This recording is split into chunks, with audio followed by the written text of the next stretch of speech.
Padayon nga lisod ang pag-agi sa mga motorista sa daan sa sitio Garahe, Barangay Guadalupe, Dakbayan sa Carcar tungod sa pagkahulpa sa usa ka lane.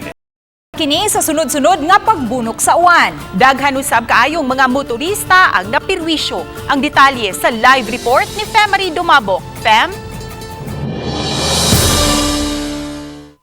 Yes, Lan Mayan says, bisan kun wa na makasinati og kusog nga pag-uwan ang diha sa Dakbayan sa Carcar, padayon gihapon nga perwisyo alang sa mga motorista ug sa mga residente nga padung ug gikan sa lungsod sa Barili ang nahulpak nga daan diha sa may sitio Garahe sa Barangay Guadalupe sa Dakbayan sa Carcar. Sa kuha nga video ni Police Lieutenant Colonel Arjolito Cabagnot, ganihang buntag makita kining mga pasahero nga nang lakaw nilang. Kay alas 9 ganihang buntag naabirya kining dakong truck sa Picas Lane nga maontay gipuli-pulihan sa mga sakinan sa pag-agi. Gikan og padung sa lungsod sa Barili, agi sa syudad sa Carcar. Ang uban nagdawat-dawat na lang sa mga pasahero nga na-stranded. Ang gitambakan na siya, nya but still mo hopyak pa gyud nya na timingan ganiya, day na oberiya pod nga dakong sakyanan nga naka-cross yung kayong traffic. Mato di Cabagnot nga pasado las 12 ganihang udto nakuha ra ang maong truck ug magian na ang daan. Apan puli-puli gihapon ang pag-agi.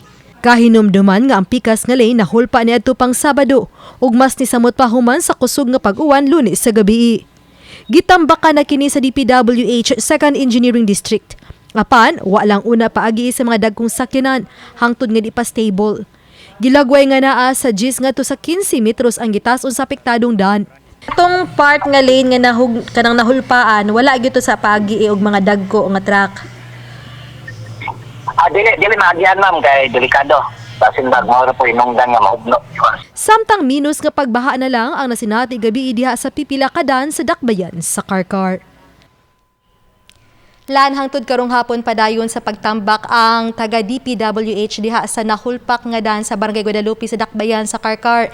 Samtang diha sa highway sa Barangay Poblacion 3 at tubangan sa usa ka dakong mall sa susama gihapon nga Dakbayan sa Carcar, one lane lang ang magian ginihalan tungod kay padayon usab sa pagtambak ang taga DPWH sa filling materials kay naguba ang daan sa kanunay gihapon nga pagbaha. Lan? Daghang salamat, Femari Dumabok.